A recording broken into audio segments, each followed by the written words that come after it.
Depuis 10 ans, l'Université d'automne du SNIPP invite Joëlle Gontier à participer à ses travaux et je crois que sans elle, l'université ne serait pas tout à fait ce qu'elle est. Ça fait 10 ans qu'une complicité forte s'est établie et que,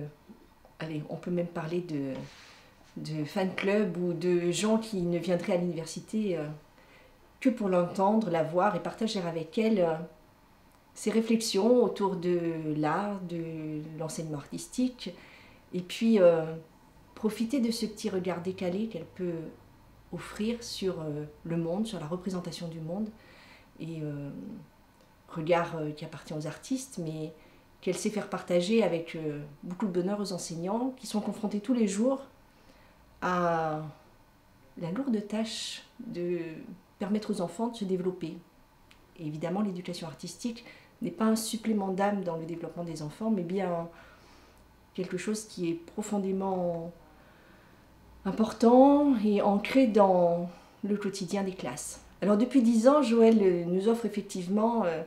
des ateliers conférences au cours desquels elle nous présente son regard sur l'art, sur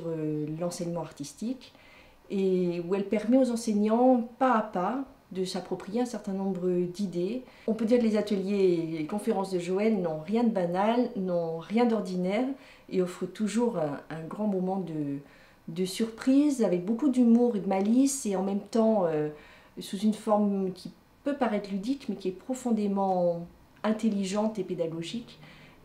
qui nous fait réfléchir sur ce qui se passe dans l'acte de création. Et je me rappelle la première université d'automne où, simple participante, je me suis retrouvée à sculpter des poules dans l'espace.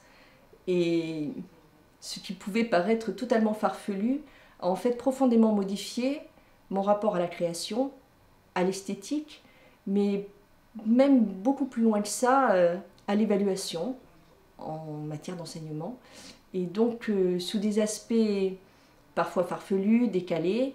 en fin de compte, il s'agit bien de réflexion sur l'enfant, sur l'école, sur le métier,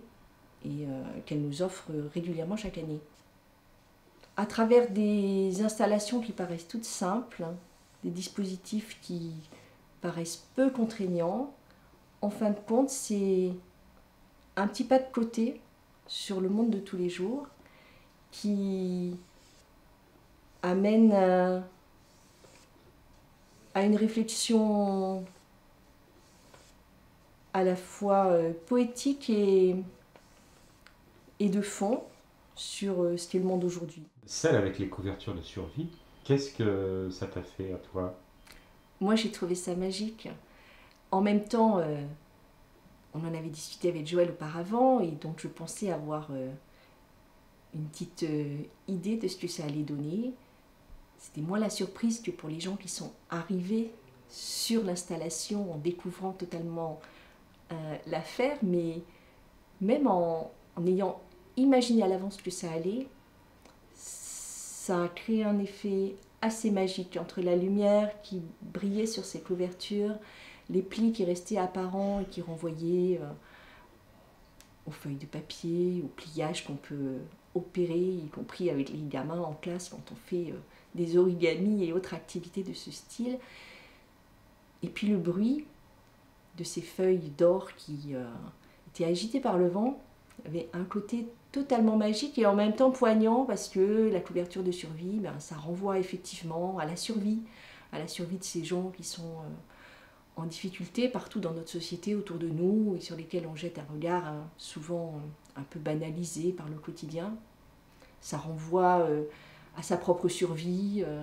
aux accidents, aux situations où on peut se retrouver enveloppé là-dedans. Et donc un côté à la fois merveilleux de rentrer dans un univers doré, un peu de princesse, et en même temps renvoyer à la précarité, à la souffrance, aux difficultés. Donc oui, un moment très fort, très magique, sur un espace qu'on investit pour aller manger dans ces escaliers qui montent à ce petit château, au milieu de cette verdure méditerranéenne, de ces arbres